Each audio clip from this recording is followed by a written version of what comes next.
makapangyarihan sa lahat, kapuri-puri at kahanga-hanga ka, wala kang katulad, di ka nagbabago. Ikaw noon, ikaw ngayon, ikaw pa rin magpakailanman. Kaya naman nagtitiwala kami, Ama, sa hapong ito, na ikaw ay may gagawin sa aming buhay. Ikaw ang mangungusap sa amin, kikilos ka ng may kalakasan. Pagagalingin mo ang lahat ng may sakit at may karamdaman.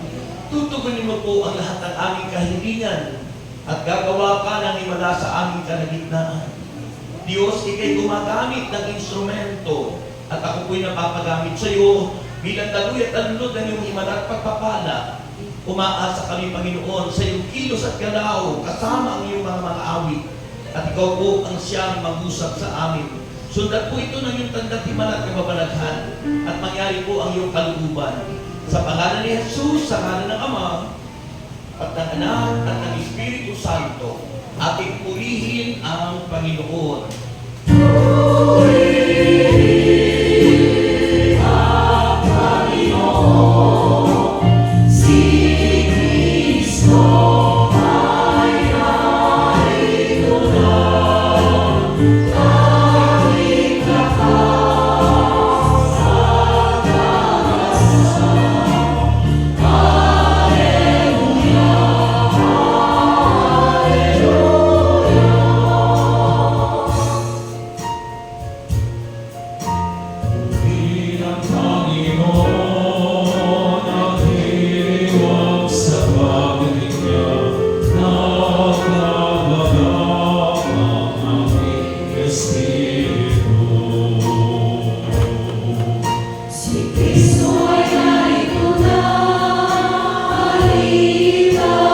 lakas sa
St. Paul, yung mga tao hindi nagtataglay ng Espiritu ng Diyos para sa kanila ay kahangalan ito.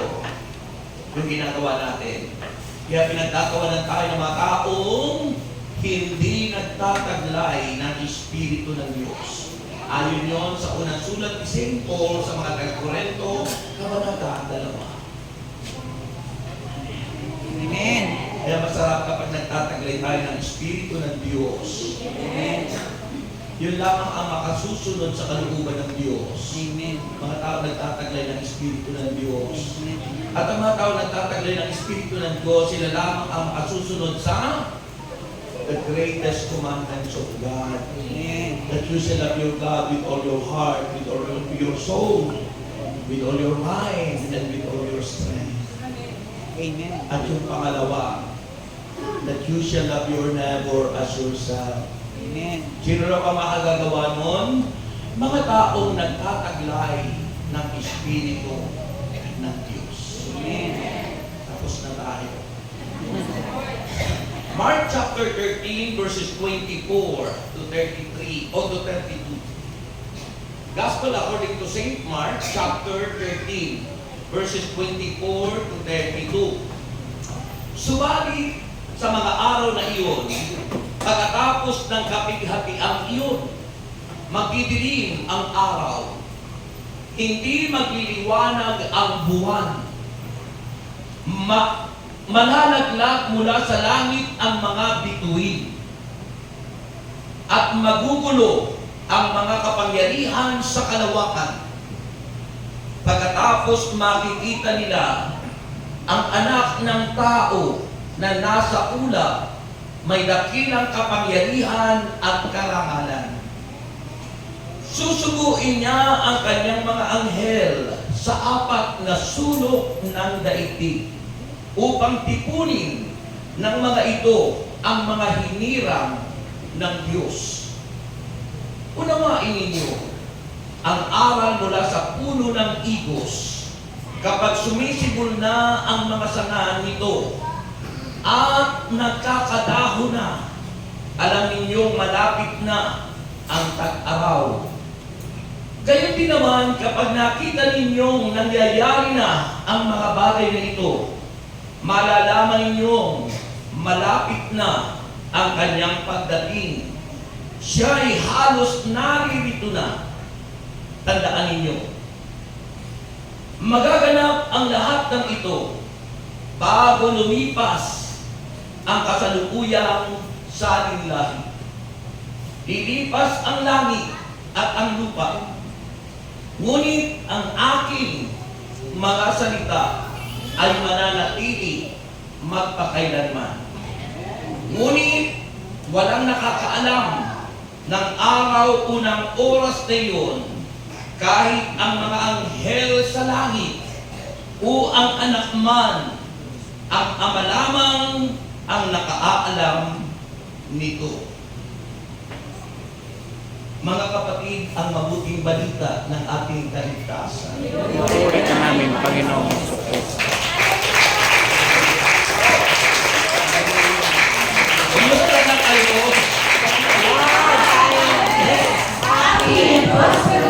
Magaling na, matalino, magmig, maraang, wagas ang pag-ibig, malaya, wala ang kalooban, maginhawa, at sayaw. Hindi sumayaw, pangit. Sayaw. Well, happy and prosperous talaga.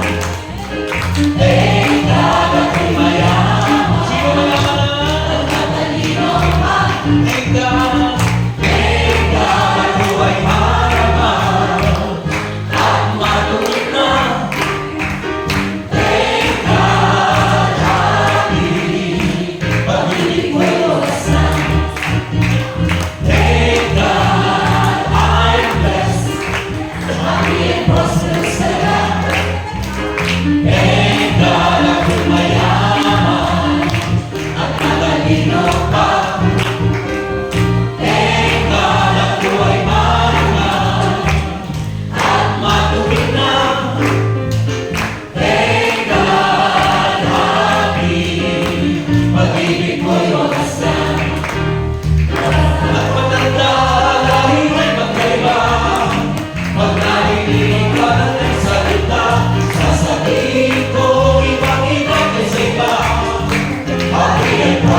pag-ibig mo'y wagas na.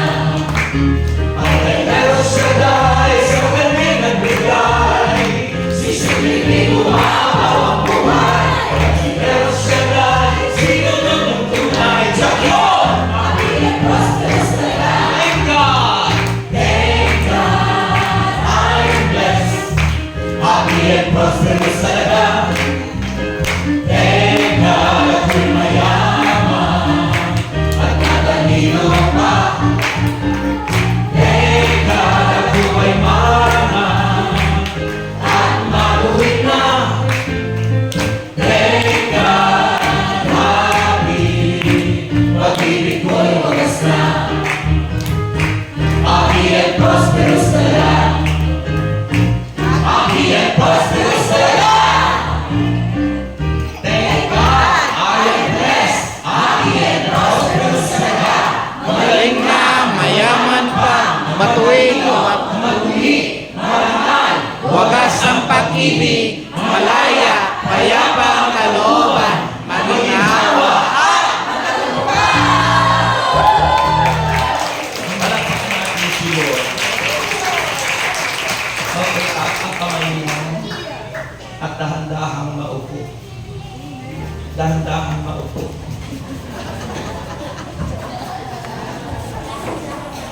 Okay, magandang hapon po sa inyong lahat. Lahat po nang sumagot, answered prayer. Yan po ang hinihintay ng Diyos. Yung pong ating response, yung ating tugon. Pag tayo hindi tumutugon, ibig sabihin hindi ka kaisa. Kaya sa panalangisa, kailangan din yung pagtugon. Because we are one body. And we have one Lord. Pag tumutugon tayo, kabahagi ka, kaisa ka, at kapag ikaw ay kaisa, ang buot ng biyaya ay siksik, lilig, at umaataw. Amen. Makinig po kayo, sapagkat bihira po ang gospel na ganito. Kasi po ito'y nababasa lamang tuwing malapit na ang Pasko. Bihirang i-preach ang mga ganito dahil ito'y natatapat lang kapag December, kapag dumarating yung Christ the King, kapag dumarating ang Pasko. Kaya dapat po nakikinig tayo. Mahina. Amen. The context of the gospel, mga kapatid, is about the sign, ang mga palatandaan, the sign of the times and the final coming of the Lord Jesus Christ. Yung po ang konteksto ng gospel.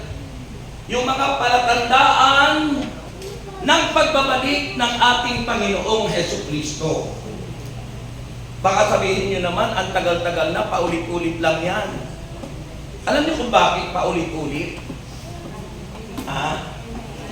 Binibigyan ng pagkakataon ang lahat na magsisi at magbalik loob sa Diyos.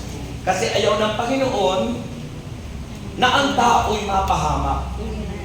Dahil mahal na mahal tayo ng Diyos. Amen. Amen? Bro, huwag mo nga yung water doon. Ayun po ang nais na iparating ng Diyos sa atin. Kaya makinig po kayo. Ang ating pag-uusapan is, sabi po ng verse 24, makinig po kayo. Bibigyan ko lang po kayo ng introduction at yung pong pinagmulan ng gospel na ito. Sabi po ng verse 24, mga kapatid, subalit sa mga araw na iyon, pagkatapos ng kapighatian iyon, ano yung kapighatian? Yung sinabi sa verse 14 and the following verses. Yung mga kapighatian tulad ng Sabaron, sabi rito, kapag nakita na ninyo na ang kasuklam-suklam na kalapastanganan na nasa dakong di dapat ka lagyan. Alam niyo po ba yung kasuklam-suklam na kalapastanganan? Yung po yung pagluklok ng diablo sa templo Yung siya ang magpapakilalang siya ang Kristo. Pero yung po yung Antichrist. Yun yung tinutukoy dito na kalapastanganan. Sabi ron, kalapastanganan nasa dakong di dapat kalagyan. Kasi hindi dapat siya dun. Dahil ang dapat dun ay si Jesus. Mahina. Amen. Ano pa? Sabi ron, ha? Unawain ito ng nagbabasa. Kasi pag hindi mo inunawa, maaaring iba yung interpretasyon mo.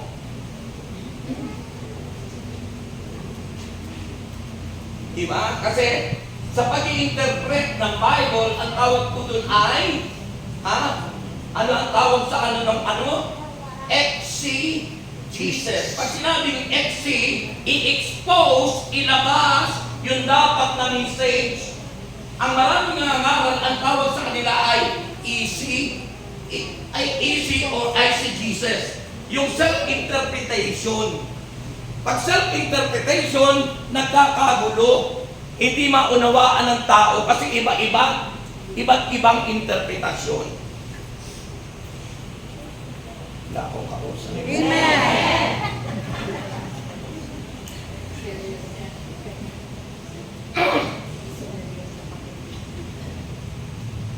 Yun po yun, mga kapatid. So, pagkatapos po sabi rito, makinig kayo, kalapastangan ng nasa dakong di dapat kalagyan at unawain daw natin, unawain ito ng nagbabasa. Ang mga nasa Hudiya ay dapat nang tumakas papunta ng kabundukan.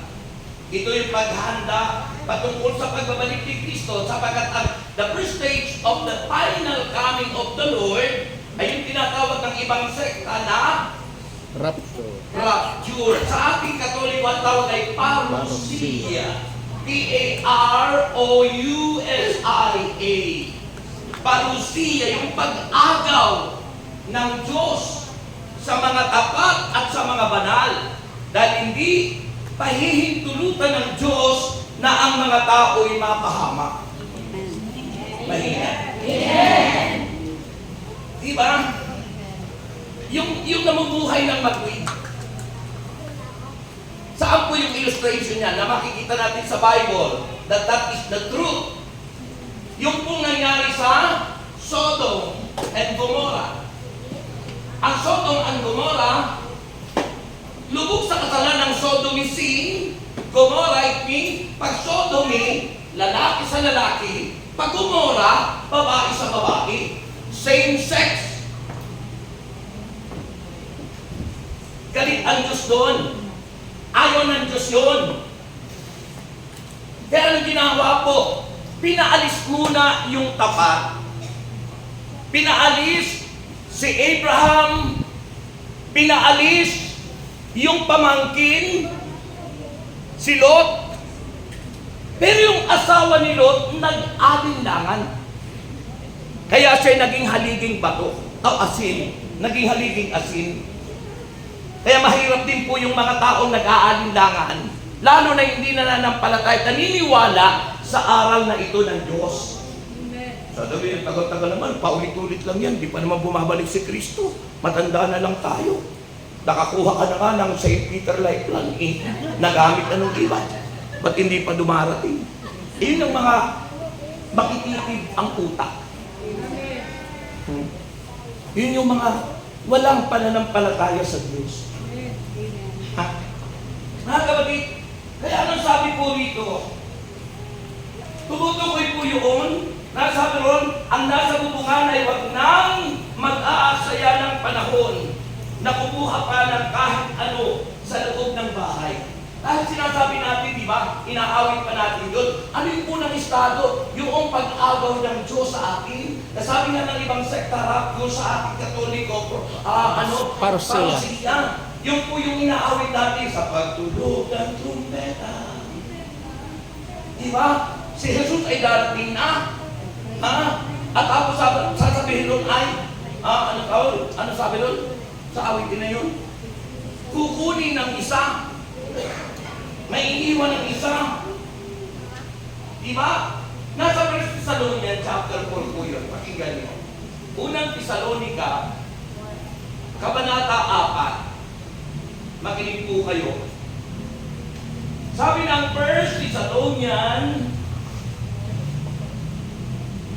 saan na yung Thessalonian? Ito.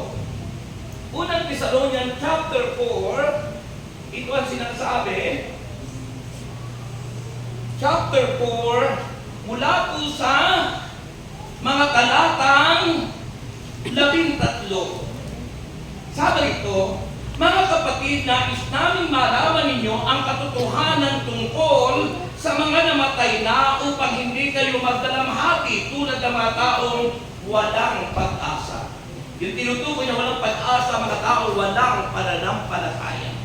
At ang sabi ron, dahil naniniwala tayong si Jesus ay namatay at muling nabuhay, naniniwala din tayong bubuhayin ng Diyos upang isama kay Jesus ang lahat ng mga namatay na sumasampalataya sa Kanya. Hindi ba ito yung ating pinoproclaim during the Mass? Let us proclaim the mystery of faith. Christ has died. Christ is risen. Christ will come again. Yan yung faith natin. At ang sabi ko, sabi niya rito, makinig kayo, ito ang itinuturo ng Panginoon. Verse 15 ng 1 Thessalonians chapter 4. Ito ang itinuturo ng Panginoon na sinasabi namin sa inyo. Tayong mga parang may bumabara.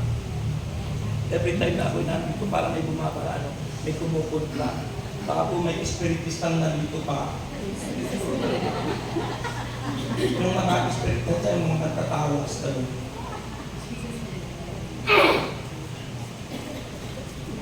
Ngayon, di ba nung anniversary yung mayroon dito?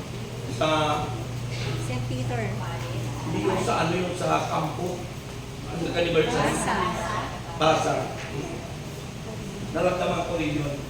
So sabi ito ang tinuturo ng Panginoon na sinasabi namin sa inyo, tayong mga nabubuhay pa at natitira pa hanggang sa pagparito ng Panginoon ay hindi mauuna sa mga namatay na.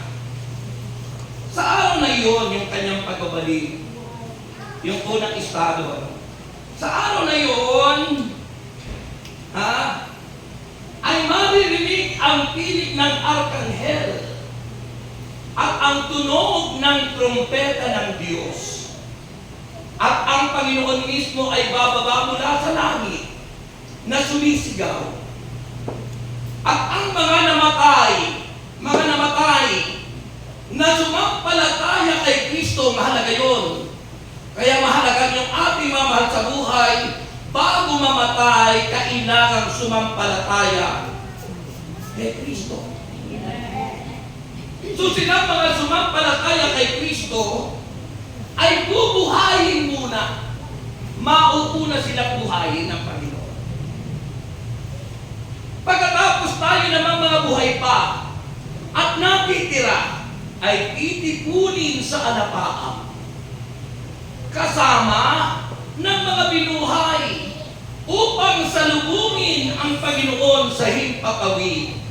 Sa gayon, makakapiling natin siya magpagkailanman. Ikaw pa rin, Jesus. Makakapiling daw po tayo ng Diyos magpakailanman. Ayun po yung mga dapat.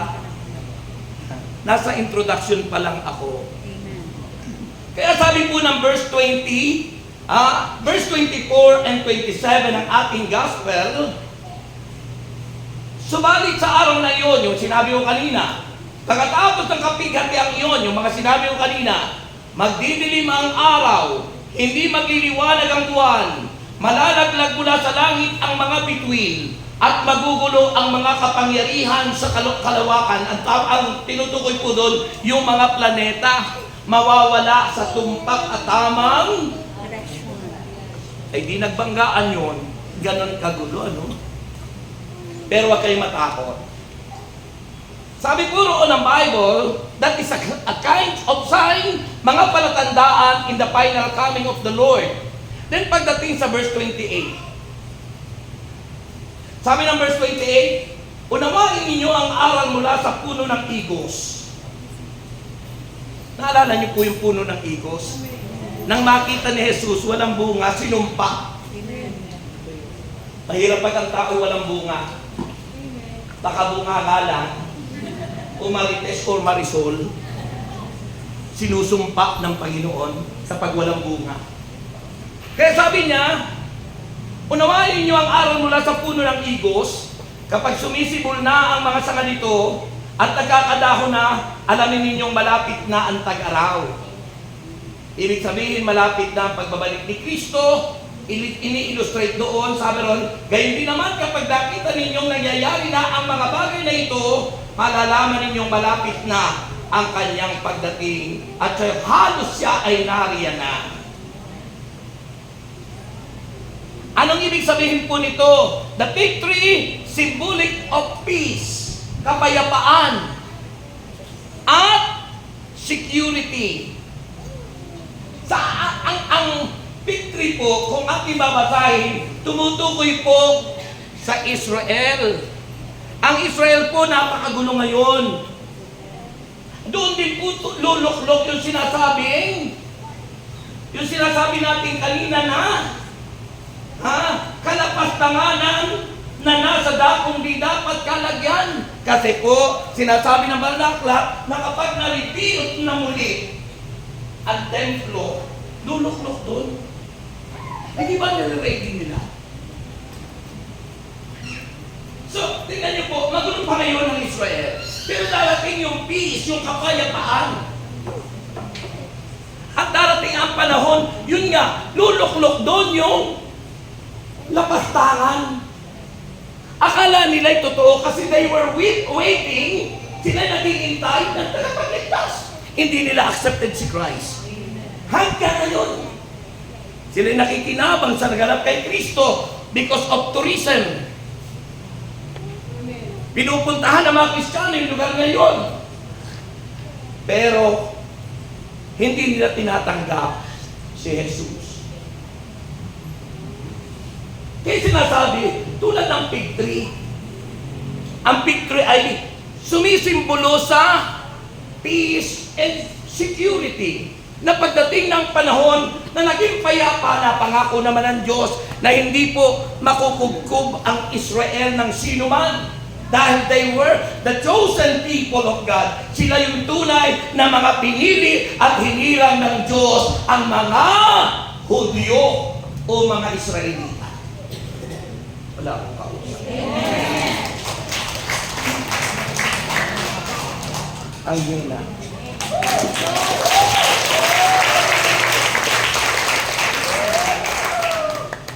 Sila po yung talagang mission ni Christ eh.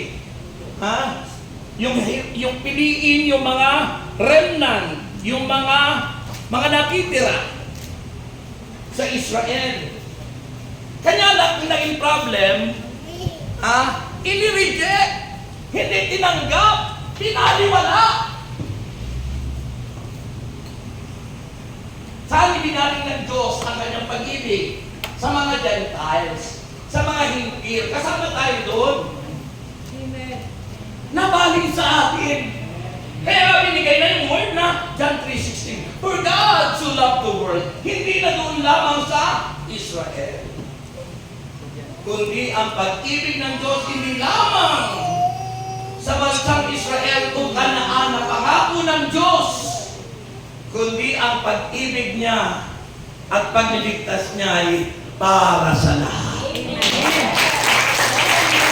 Ang hirap.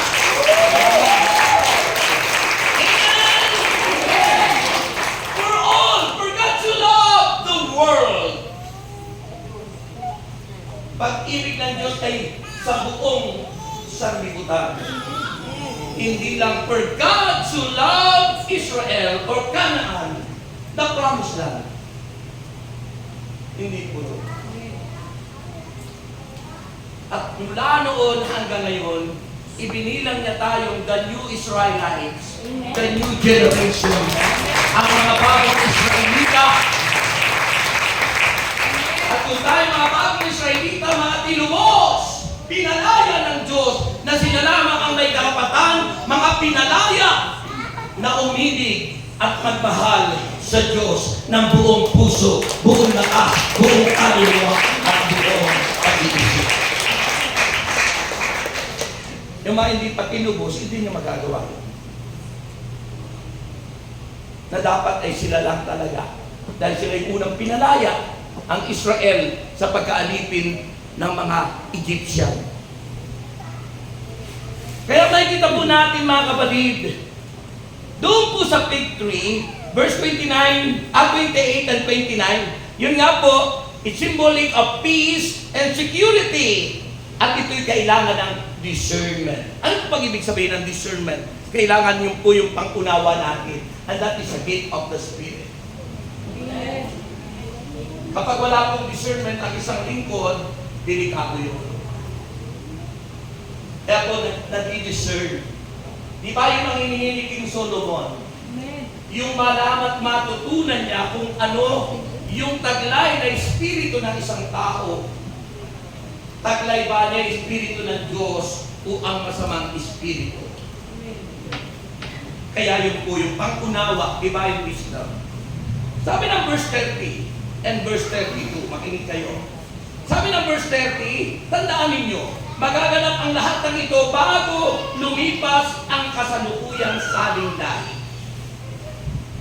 Diyos ang may sabi noon, at yun ay mangyayari. At ang sabi niya, lilipas ang langit at ang lupa, ngunit ang aking salita ay mananatili.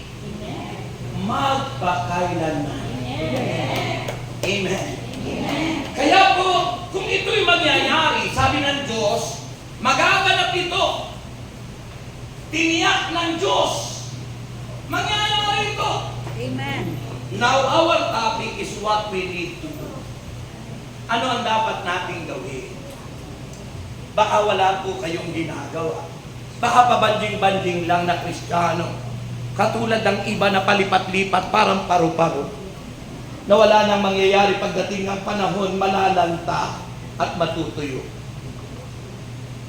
Hindi nagiging matatag. Hindi nagiging matibay. Kaya ang nais ng Panginoon iparating sa atin, yung ating preparasyon, what we need to do. Abay, di ba tayo mga Kristiyano? Ano mang nangyayari sa atin, anong ginagawa nyo? Sasabihin nyo, namatay na yung asawa sa aking ere sa Batangas, natabunan ang bahay. Siya'y nangingista. Pagdating niya, tabunan yung bahay niya. Buong pamilya na yung napatay at natabunan ng lupa. Itong nakaraang bagyo, Christine. Pero ano sabi? Praise the Lord. Purihin ang Diyos.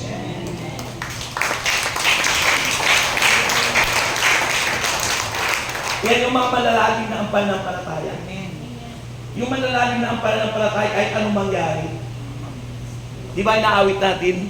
We will serve the Lord even when trials come. Di ba? At yan po ang ating pag-uusapan ngayon. Our password is praise. Sabihin niyo praise. Praise. Ulitin niyo. Praise. Kung nalalapit ang pagbabalik ni Kristo, unang-unang word, letter P in the password praise is you need to pray. Pray, it means to speak to God. It's a conversation between you and the Lord. Ano bang nangyayari sa iyo? Kanino ba sinusumbong? Kanino ba sinasabi? Kanino ka nagtatanong? Kaya naguguluhan ka kasi kung kanino kayo nagtatanong. Magtanong tayo sa Diyos through the power and the prompting of the Spirit. Amen. Ang hina. Amen. So yun po ang unang-una dapat natin tandaan. Dahil alam natin darating yun. Huwag kayong magsasawang magdasal. Huwag tayong magsasawang manalangin. Huwag tayong magsasawa na tumawag sa Diyos. Amen. Sabi ng Mateo chapter 26 verse 41, watch and pray. Amen. Magbantay, manalangin. Hindi lang nagbabantay pag wala yung prayer. Useless. Kaya sabi ni Jesus, watch and pray. Dahil malapit na ang pagbabalik ni Kristo. Ano ba ang ibig sabihin ng watch and pray? Kailangan may ginagawa tayo ayon sa nais ng Diyos. Hindi tulad ng mga seguridad na nakabantay lang pero nanakawa na. Watch and pray. Colossians chapter 4 verse 2, kailangan daw po na tayo magpatuloy sa pananalangin. Colossians chapter 4 verse 2. Pakinggan natin ang sinasabi ng banal na aklat. Ano ang sabi po ng sulat sa mga Colossians?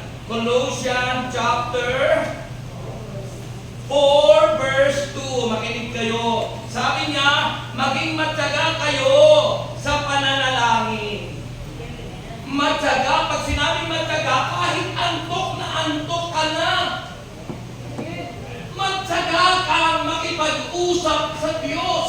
Huwag katatamaran ang pagdarasal. Salita sa amen. Amen.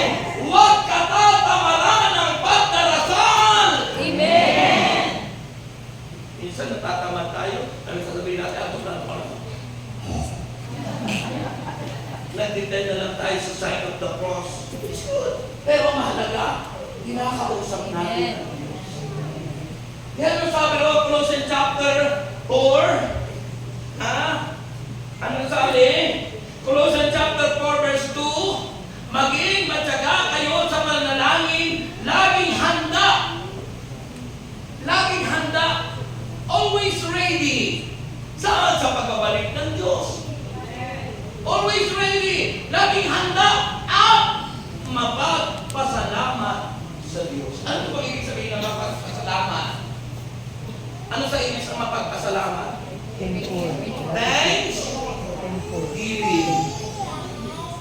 Nagsasalita ka ng thank you Lord, may gawa pa, nagbibigay sa Diyos. Baka mamaya yung mga prayer request, walang ibinibigay sa Diyos. Pag sinabing thanks, na buo, thanksgiving, sinasalita mo at ginagawa mo, may binibigay ka. Amen. A sign that you love the Lord your God with all your heart. Sabi mo nga, mahal kita, wala ka namang gawa. Kaya nagkakahiwa-hiwalay ang mag-asawa kasi nagsasabi na mahal kita, pero kanino rin pinadadama sa kumpari niya, hindi naman sa mister niya. Ganyan ang tingin sa akin. So yun po ang una. Pray. Huwag katatamaran manalangin sa letter P ng praise. Number 2, kasama pa rin po sa prayer is 1 Thessalonians chapter 5 verse 16 and 18. Pray without ceasing. Laging mananalangin. Huwag na huwag nyo. Kapag tayo nasanay na laging nagdarasal, naging habit mo yun. At pag naging habit mo yun, hindi mo kung pwedeng hindi gawin yun. Ay ang pagsisigarin yun ang wala pa sa Panginoon naging habit nila yun Eh kahit walang sigarilyo, pupunta doon sa tindahan, kahit natulog na, gigisingin siya ng demonyo. Sitihan mo na ako. Eh bakit sabi sa demonyo? Kasi nagwawasak, kumapatay, nagiging dahilan ng sakit at karamdaman. O diba sabi ng 1 Corinto 3:16, ang ating katawan templo ng Espiritu Santo, parurusahan niya ang sino mang magwasak niyan. Paano mawasak ang templo? Bisyo, pagkain ng sobra-sobra, at pagkain ng hindi tama. Amen. Amen. Nawawasak ang templo. Amen. Number 2, sa praise letter R is repent. Repentance, it means express sincere regret or remorse about one's wrongdoing. Kapag tayo may maling nagawa, to be pagsisisihan mo agad, Lord, humingi ka agad ng tawad sa Diyos through your prayer. Amen. Lagi ready ka nun. Amen. Eh yung iba, na hindi handa, patong-patong na yung kasalanan, hindi pa pinagsisisihan. At kahit na nag-umpisal na, andun pa rin, patuloy pa rin ginagawa. At madalas, alam na nating kasalanan, yung pa gustong-gusto nating gawin. Alam na nating kasalanan, pero yung ating ginagawa. Di ba? Wala akong kausap. Alam na natin kasalanan, pero ayaw pa nating mag-action. Paano natin puputulin yung ginagawa nating kasalanan? Repentance, it means to change our mind, to change our heart, to change our action and character. Ang repentance o pagbabalik loob sa Diyos ay ang pagbabago ng isip, pagbabago ng puso, pagbabago ng ginagawa, at pagbabago ng ugali. Amen. Yung po yun. Sabi ng Romans 12 verse 2, mag-iba na tayo at magbago ng isip. At yung inawit ni David, nung siya'y magkasala kay Bathsheba, ano bang inawit na? Sabi niya doon, take my heart, oh God, make it ever true. Pagbabago ng isip, pagbabago ng puso, pagbabago ng ugali at ng ginagawa natin araw-araw. Kung alam natin, ginagawa natin araw-araw ay kasalanan at nakapagpapahiwalay sa Diyos, pag biglang dumating si Kristo, di ka makakasama. Kaya dapat sabi rin, watch and pray. So sabi ng Bible, ano ang sabi niya? Repent, express sincere regret or remorse about one's wrongdoing. Matthew chapter 3 verse 2, for the kingdom of heaven is at hand. Malapit na ang pagbabalik ni Kristo. Ano ang sinasabi? Basahin natin ng tumpak. Matthew chapter 3 verse 2. Ito po ang sinasabi. Matthew chapter 3 verse 2. Sabi na rito, ganito ang kanyang sinasabi, magsisi kayo at talikuran ang inyong mga kasalanan sapagkat malapit nang dumating ang kaharian ng langit. Si Juan ay nagbabautismo noon. Okay. So yun po ang nais ng Panginoon. And then Acts chapter 2 verse 38, repent and be baptized for the forgiveness of our sins. Amen. Amen. Letter A sa password na praise is adoration. That we need to adore God. Wala tayong ibang sasambahin. Kaya nga ang gospel nung nakaraang 2 weeks ago, the greatest commandment of God is, hear, O Israel. Makinig ka, O Israel, sabi doon. The Lord is one. Ang Diyos ay iisa lang. Bakit sinabi yun ng Diyos? Sapagkat ang bansang Israel ay ligot ng mga bansang sumasamba sa mga Diyos-Diyosan. Andyan ang Diyos-Diyosan nilang si Baal, andyan ang Diyos-Diyosan nilang si Astarte, andyan ang Diyos-Diyosan nilang na iba-iba si Diana. Kaya sabi ni Yahweh, hear, O Israel, the Lord is one. Iisa lang siya. Walang ibang dapat sambahin. Tanging si Yahweh El Shaddai. Ito paano? Pag biglang dumating si Kristo, iba yung sinasamba mo, iba yung ina-adore mo, iba yung iyong widow worship. May anting-anting ka. Yung time mo para sa Diyos, andun ka sa pera mong inaasikaso. Mammon. To love money become your God. To love money is the root of all evil. Diyos-Diyosan po.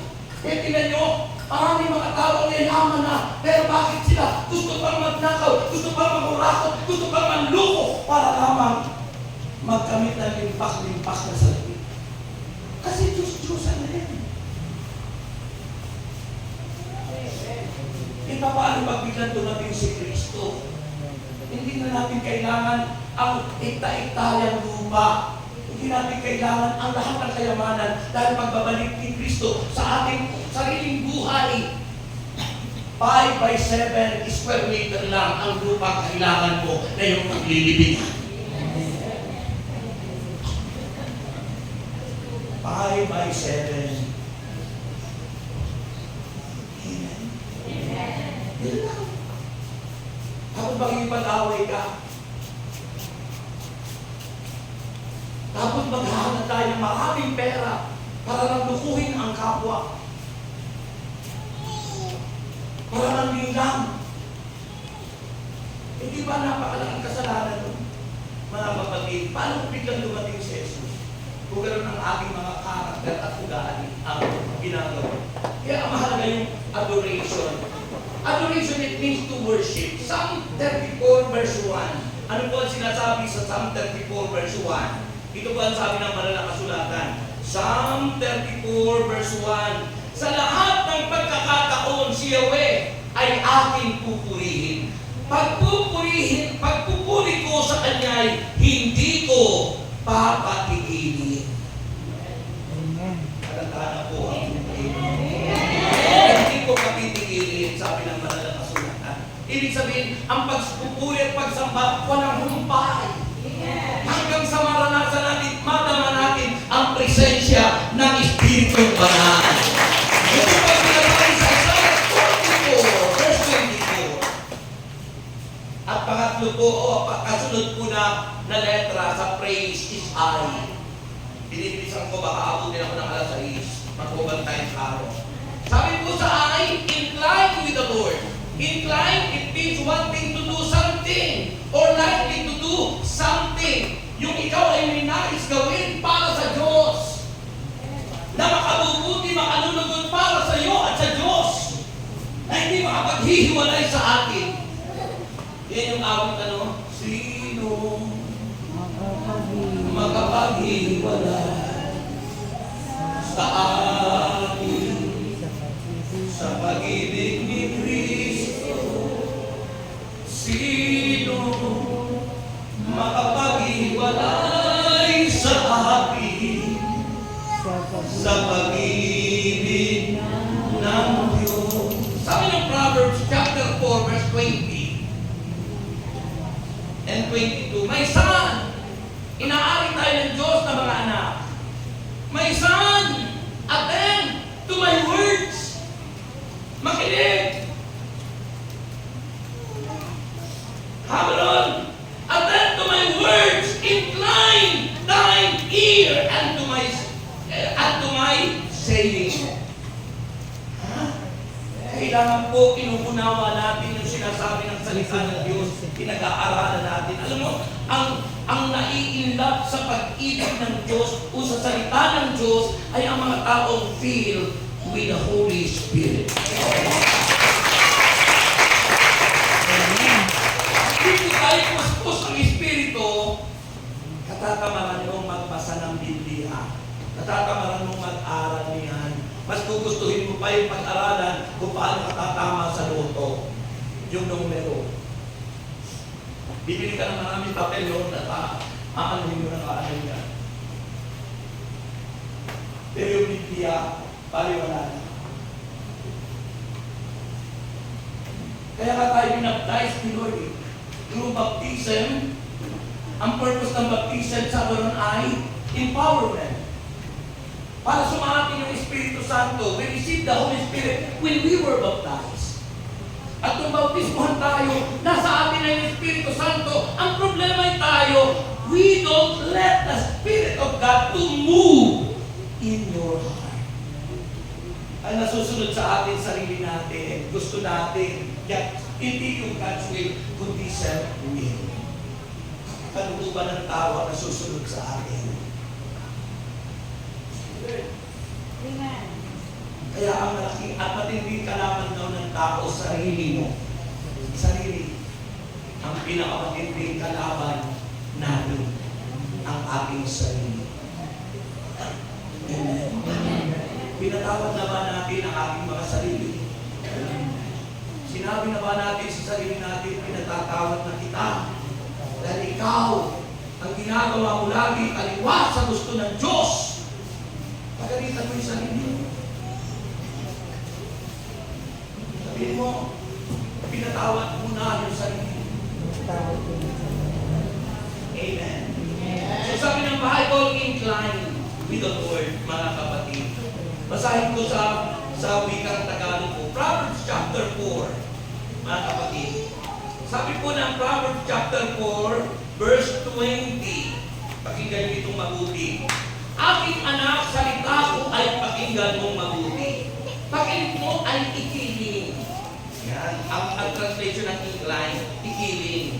Sa aking sinasabi, huwag itong babayaang mawala sa paningin. Sa puso may iukit ng mabuti at malalim. Pagkat itong kaalaman ay daan ng buhay, nagbibigay kalusugan, kagalingan ng katawan. Kung nakikinig ko natin ang salita ng Diyos, kaya ang tawag sa akin ay healing message. Dahil ang salita ng Diyos na pakinggan ng atin, ito'y naghahatid sa atin ang kagalingan at kalusugan, good health. Amen. Amen. At ang pang-letter S is serve Him with all your heart. Pag sinabi pong service, it is your ministry. Ministry is service. Kaya dapat hindi mo pabayaan yung iyong ministry. Kung ikaw ay nasa music ministry, that's your service for the Lord. Kung ang ministry mo, yung iyong pagbibigay ng mga envelope, aseret, or greeters, mga kapatid, greeters, abay, paglingkuran mo ang Diyos ng buong puso. Yun yung ministry mo, yun yung service mo. At ito, pakinggan niyo po, hindi ko po pwedeng tayo laging attender lang.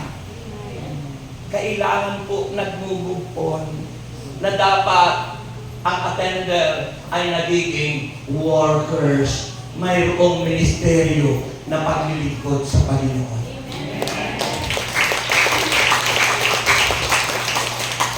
Kaya sabi ni Jesus, huwag daw tayong maging tamad. Sabi mo sa iyong katabi, huwag kang tamad. Kasi pag tayo tamad, ayaw natin maglingkod. Gusto natin nakaupo na lang tayo, attender, habang panahon. Eh sabi ng Panginoon, hahanapan tayo pagdating ng panahon ng bunga. Kaya sinumpa yung igos eh. Kasi hindi nila nakita may bunga. Eh gutom na si Jesus. Wala nakita bunga. Nakakain ako ng igos sa loob ng takalga ako sa Israel ng mission ako doon. Alam mo yung local na igos dito, parang yung sa amin tawag doon, tibig. Yung nabubunga ng bilog-bilog na gano'n. Kinakain ng ibon. Yun po yun. Para tayo yung fig tree. Ha? Kailangan may bunga. Diba sabi ng Panginoon sa Gospel according to St. John, tayo ay pinahahayo niya upang mabunga at manatili ang bunga. Manatili, hindi na laglag, hindi na sila, hindi na wala. Hindi na agaw ng diablo. Because God is after in the fruit of all believers. Hinihintay ng Panginoon yung bunga. Hindi po yung buhay na mabungga. Hindi po yung buhay na mabunga na. Puro salita na lang. Ang gusto ng Panginoon yung real, yung totoo na nagbunga. Ano yun? The fruit of your labor. Ano yung fruit of your labor? Yung iyong mga naakay na mga kapatid na ilapit mo sa Panginoon at nailigtas ng dahil sa iyong paglilingkod. Ano ba yung iba? Your fruit, which is your character na bago, the fruit of the Spirit, the character traits of Jesus. Galatians 5 verse 21 and 22. dapat po ganun daw po ang ating ugali. Nagiging na tayo mapagmahal kahit hindi ka mahal-mahal yung iyong dapat makita. Lovable ka niya. Pag-ibig, kagalakan, joyful. Kahit problematic, asthmatic at walang ating masaya ka. Kahit anong problema ating sa buhay. At ang huli, I letter E, you serve po with all your heart ang aking pong text doon. Psalm 100 verse 2 and Deuteronomy chapter 10 verse 12. And finally, magka tayo kakanta, the word entrust. Itiwala mo. Entrust yourself to God. Or entrust everything to God. Ano? May other word na ginamit sa Proverbs 16:3. At ang ginamit instead na entrust is to me. But it is the same. Ang ibig sabihin doon, Proverbs 16:3, entrust to the Lord whatever you do and your plans will succeed. Ipagkatiwala ninyo sa Diyos ang lahat ng inyong gagawin. Lahat ng inyong plano, magtatagumpay ka sa lahat ng gagawin mo. Ipagkatiwala mo sa Diyos, sarili mo, buhay mo, pamilya mo. Amen. Alam mo, very powerful kapag po nag-i-elevate ang host. Pag nag-i-elevate ang host, yung itinataas yung host niya. Ang very powerful kapag tayo humiling niya. Ako hinihiling ko lagi ng gano'n. Meron ako hinihiling ko, sabi ko doon. Kasi siyempre minsan may mga anak tayo na minsan hindi ko sinasabi yung black sheep or ano man. Pero every time na na-attend ako ng mas nag-i-relate doon, yung sinasabi ko, maging yung good health, yung healing, yung deliverance, very powerful. Mga kapatid. At lahat ng aking siniling doon ay pinugon ng Diyos. Ipagkatiwala mo sa Panginoon, buhay mo, sarili mo, lahat ng gagawin mo, entrust yourself or everything to God. Proverbs 16:3 and Proverbs chapter 3 verse 5 to 6. Sabi ng Luke chapter 16 verse 11, and let us not grow weary of doing good, for in due season we will reap if we do not give up. Kapag hindi po tayo sumuko, umayako, tayo'y magtatagumpay. Sino gusto magtagumpay? Alam mo, from the year 1986 up to now, doon ako tinawag ni Lord. At yung sinabi ko sa Lord, itiniwala ko sa Diyos. Doon, dapat hindi na ako mag-aasawa muli. Pero ang Diyos siyempre ang dapat masunod. I entrust unto God yung sarili ko. Pero hindi niya ako nakapartner na marunong magpasakop, marunong umunawa, at marunong ding maglingkod sa Kanya. Amen. Ang sarap yatang mahalin kapag bunga ng panalangin. Amen. Kasi ako nag-asawa ng una, hindi bunga ng panalangin. Bunga ng tukso. Kasi natukso ako sa Kanya. Dapat ko na rin panalutan. Pero nung kalagitnaan ng nagpaglingkod doon ko lang nasabi na mahal ko siya. Yung una kong buwan. Bakit? Kasi tukso ang dumating ng unang panahon. Pero dumarating ang panahon na tayo po ay maniliwanagan. At doon namatay naman yung unang kong asawa. Muli ako nag-asawa after 7 years. Nanalangin ako ng nanalangin na Lord ko, ako bibigyan mo ng panibagong asawa ay yung kung maunawaan ako, mamahalin yung 5 anak ko, at maglilingkod din tulad ko dahil ang puso ko at buhay ko ay sa Panginoon.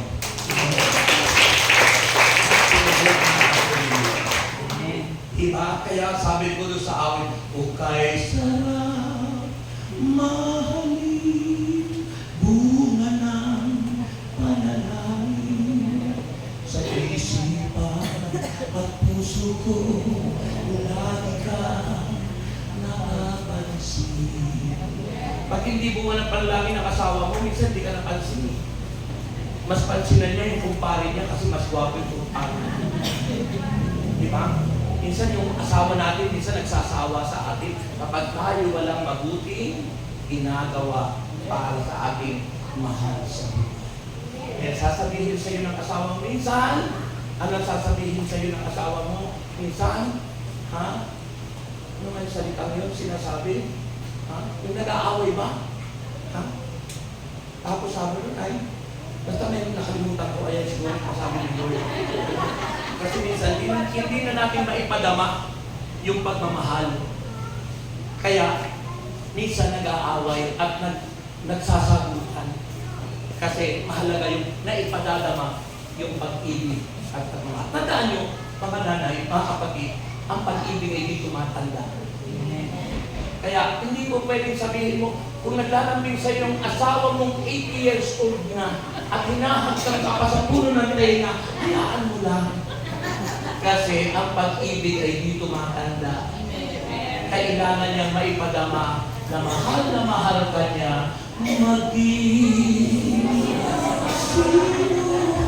ayun na. Taas ang kamay. Sabihin ng Panginoon, ako po'y gusto maglingkod sa iyo at nais ko pong ihanda ang sarili ko sa iyong pangako na ikaw ay magbabalik sa dagdag panahon. Alam ko po, Panginoon, walang nakakaalam sino man sa amin, pero may palatandaan ka na andyan na, Panginoon. Panginoong Diyos, isinusuko ko sa iyo ang aking buhay at binibigay ko sa iyo ang lahat ng ito. Ang nais ko lang ay maglingkod sa iyo. We will serve the Lord even when trials come. None can separate us. Declare me. Taas ang kamay mo.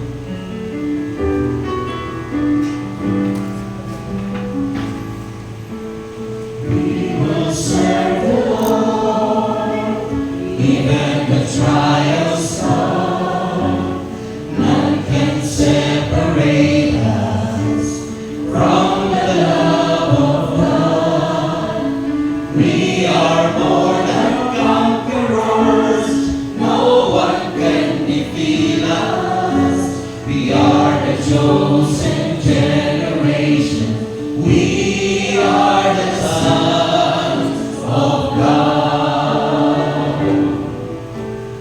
We will serve the Lord, even the trials come. None can separate us from the love of God. We are more than conquerors. No one can defeat us. We are the chosen generation. We are the sons of God. Come on. Hallelujah. We will serve the Lord. We will serve the Lord. As for me and my house, we will serve the Lord. We will serve the Lord. We will serve the Lord. As for me and my house, we will serve the Lord. We will serve the Lord. We will serve the Lord. Even when trials come, Even the trials come, none can separate none us can separate us from the love of God. We are more than conquerors. No one can defeat us. We are the chosen generation. We are the sons of God. Raise up your hands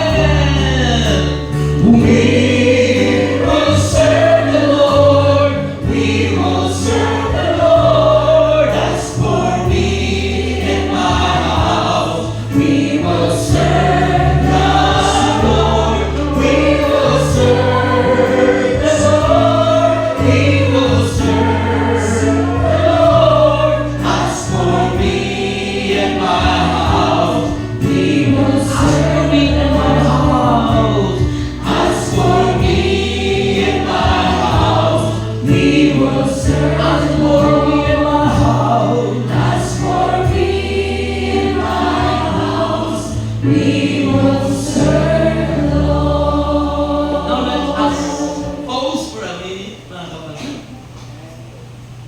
And let's feel the presence of the Lord. Pag po tayo susuko, patuloy tayo maglingkod hanggang sa dumating ang Panginoon.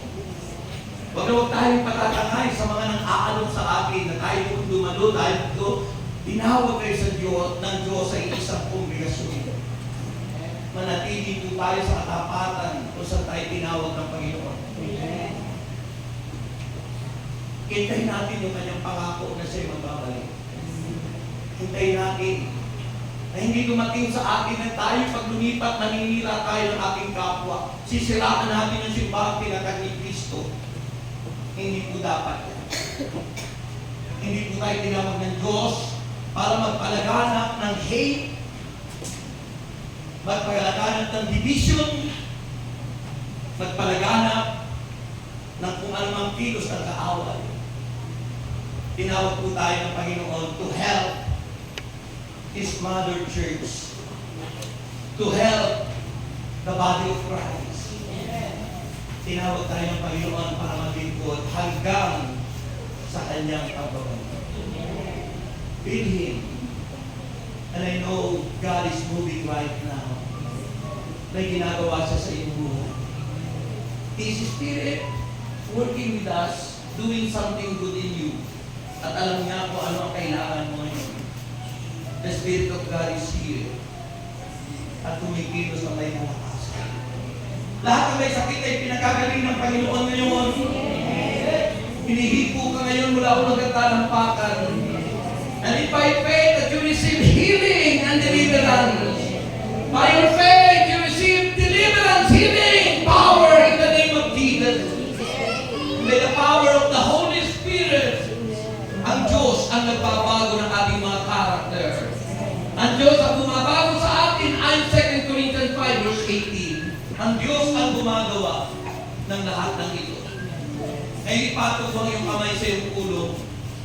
As the Lord said in Mark chapter 16, from verse 15 to the following verses, na sino mang sumampalataya na bautismuhan ay maliligtas, ngunit ay hindi sumampalataya ay may kaparusahan. Ang mga sumasampalataya magtataglay na ganitong tanda ng kapagyarihan, na sa pangalan ni Jesus makapagpapalayas tayo ng mga demonyo, magsasalita ng ibang wika, tumampot pa ng ating ng lason, hindi tayo maaano. At ang sino ang mapatungan ng kalamang kamay, ang may sakit ay gagaling. Panginoon, alam kong kamay mo ang nakapatong sa amin. Kami man ng palatay, sinabi mo, ang authority mo ay nasa sa amin. Kaya Panginoon, inaangkin ko po ang pagdaloy ng Espiritong Banal at sinasaglawan ko sinasaway ang anumang sakit at karamdaman. In the name of Jesus Christ of Nazareth, get out! Go! Go! Satan, get out! In Jesus' name, sinasaway ko anumang sakit at karamdaman. In Jesus' name, receive healing, receive deliverance. In Jesus' name, be healed, be healed, be healed, receive in Jesus' name. And Lord, cover us with your precious blood. Make us worthy, holy, blameless. And Lord, we are always ready in your coming, Lord. Umaasa kami na kami ay hindi mapapawalay sa iyo. Kami makakasama na ilalagay mo sa alapakan in due time. Anong sagot? Amen! Pulihin natin ang Panginoon. Sabihin ko natin, I am healed. Magaling na ako. Sabihin mo, I am rich. Mayaman ako. Sabihin mo ngayon, I am strong. Malakas na ako. Sabihin mo, I am victorious. Mananagumpay na ako. Sa ngalan ni Jesus. Amen. Because you are victorious, hindi ka pwedeng galawin ng diablo. Hindi binasa ko kanina Mark chapter 16 from verse 15 to the following verses. At anumang banggitin ng inyong bibig at labi, yun ang mangyayari sa inyo. Kaya kung ang ang babanggitin mo, mamamatay ka na, mangyayari yun. Kaya, buhay at kamatayan sa inyong dilak na kasalanan. Gusto niyo sumagana, huwag niyong mababanggitin na kayo mahirap mabuhay. Huwag niyong babanggitin pangit kayo. Huwag niyong babanggitin matanda na kayo. Huwag niyong babanggitin may sakit ka pa. Huwag niyong babanggitin may layuma ka. Huwag niyong babanggitin ano ang pangit. Banggitin mo ang mabuti, kalugod-dugod sa ating Panginoon. Amen? Okay, taas ang inyong mga prayer request. If you are faithful unto God, hindi mo na nakawan ang Diyos. Sabi ng Malakay chapter 3, verse 10. Ang ikapupo ay hindi sa atin, pinatadaan lang sa atin dahil tayo tinitest ni God kung tayo faithful steward.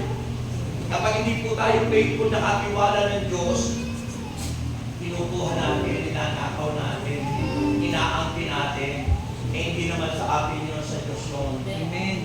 Pag naibigay natin natin ikapo, hindi pa tayo nakapagbibigay sa Diyos. Ang love offering ay after na maibigay ang ikapo, saka lang tayo nagbibigay ng offering. At kung tutuusin, mas malaki ang love offering kaysa sa ikapo. Kasi ang ikapo ay 10%, ang love offering ay gaano mo kamahal ang Diyos. Ayun po, taas po lahat na yan. Kaya ka nagagawa natin i-alay sa Diyos ang ating sarili. Diba? Sabi ng Romans 12 verse 2. I-alay natin verse 1. I-alay natin ating sarili bilang hantog na buhay, banal at kalugod ng Diyos. Ang maraming Diyos, basbasa ng mga bagay na ito, pagpalagin ko, sumisipulo sa aming mga sarili, Panginoon, ang mga offerings na ito. Kung gaano ka namin kamahal, Panginoon, binibigay namin ng bahagi. Batay po sa aming mga puso. Alam namin, Panginoon, ito'y pinutugon mo na. Ang mga kahilingan, inaangkin namin kami lahat ay answered prayer. At inaangkin namin ang iyong pangako na ang bawat offering po namin, babalik mo, siksik, digdig at umaapaw. Pagpasali po ang mga daladalahan pa yung asilan, ispigay, walang drive, passport, papeles, tulig, at lahat ng aming kasutan. At inaangkin po namin kami lahat. I answer prayer na as we sing, give thanks with a grateful heart of Jesus. Habang korpulenta ng mga sexing kulay. Habis ko, bawat habis ko, sasabihin mo, I surrender to you, Lord. Sinubo na natin sa Diyos ang ating buhay. Para wag ang maagaw ni Satanas.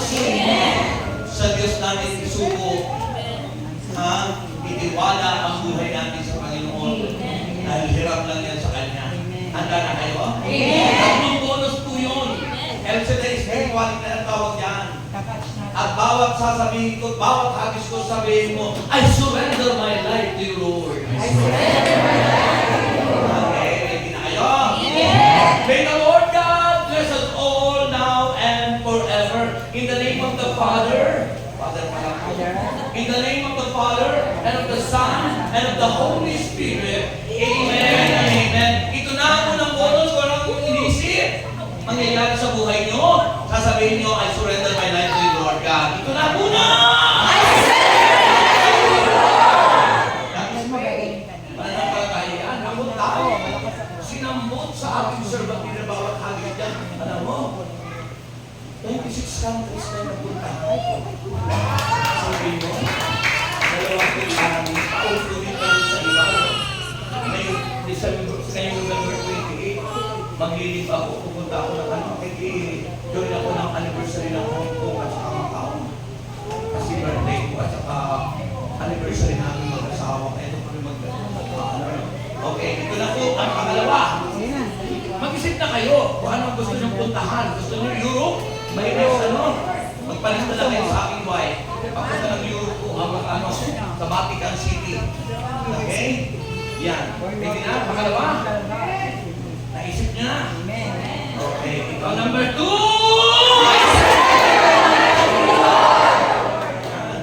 And finally, isip na agad kayo. Alam mo, nung Saturday, nung Sunday, nag-broadcast po kami ng Batangas, yung aking area.